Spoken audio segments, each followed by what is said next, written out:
Welcome back to the August edition of the Library Roadshow. You know we love to connect with Louisiana authors on the show, and today I'm delighted to chat with author, purpose coach, and speaker Monique Moliere Piper. Monique recently spoke at the Jones Creek Regional Branch Library about overcoming obstacles, and she really made an impact with the group. Hello, Monique. Take a minute and tell us about yourself and what you do. I have been coaching women in their business startups and lives professionally for the last 4 years. My background is in business administration and marketing. I also wrote a national and local online relationship column for 3 years. I now live in Baton Rouge, go Tigers, with my husband and 3 kids. My book is about getting unstuck so you can live your authentic life. You've written about your authentic life. How would you describe an authentic life? Your authentic life is one created out of your imagination instead of what you think you can have based on limiting beliefs. What can people expect if they pick up your book?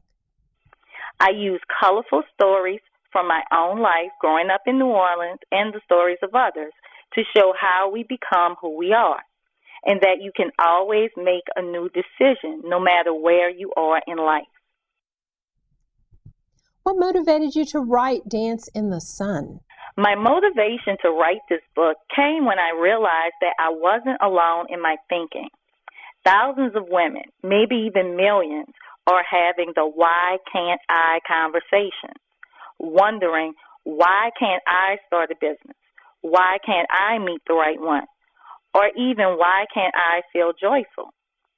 They desperately want to create these desires in their everyday life, but have no idea how to write the invite. Over the years, much of who we really are and what we really want gets conditioned out by the constant no's and can'ts that we hear growing up, usually by the ones that love us the most because that's what they heard, or because they want to protect us from disappointment. I want women to know they can press the reset button on their thoughts and beliefs, and to know the process isn't easy, but it is simple.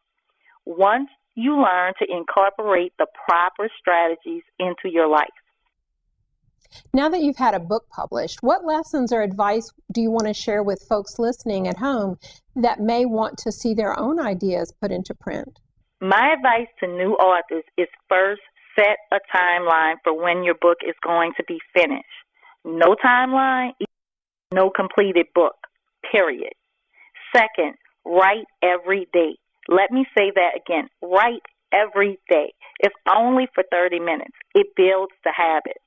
A lot of time is wasted just procrastinating, thinking about writing. Sit down and write something. Rough draft means exactly that. Rough. It can all be fixed in the rewrite and editing. Third, create a community to help you tailor the book to your audience. Once you have a direction for your book, use social media and invite people to come read chapters as you write them. Ask for feedback from your community. Doing this will produce a more relevant book and create a ready-made audience. Thanks so much. You can learn more about Monique and her book, Dance in the Sun, at MoniqueMolierePiper.com. Hello out there in TV. As you know, August is officially time to get back in the school swing of things. Today's craft is a sticky, tasty tribute to summer gone by and marks that dreaded return to school. A back-to-school watermelon door hanger. For this craft, you will need construction paper, red, black, and green, scissors, a marker, glue or paste, and possibly a piece of string. First things first, grab your black sheet of construction paper and you're going to cut out a shape. Today we did kind of a curvy crescent-y shape to fit with the crescent of our watermelon. Grab a green sheet of paper, cut a half crescent shape out, and do the same with the red. Next, you're going to glue your green piece of paper to the black sheet. It's going to form your watermelon rind. Then you're going to glue the red right on top of it. Of course, your red is a little bit smaller than your green piece of paper because you want that watermelon to have a great big juicy center. You can also use the black paper to cut out little bitty seeds, or you can use a Sharpie marker and you can draw them on. As everyone knows, I'm craft impaired, so I had to pre-cut mine just for you for today. But you can draw them on just like so. And voila, a tasty, delicious watermelon door hanger. And this craft ends happily ever after.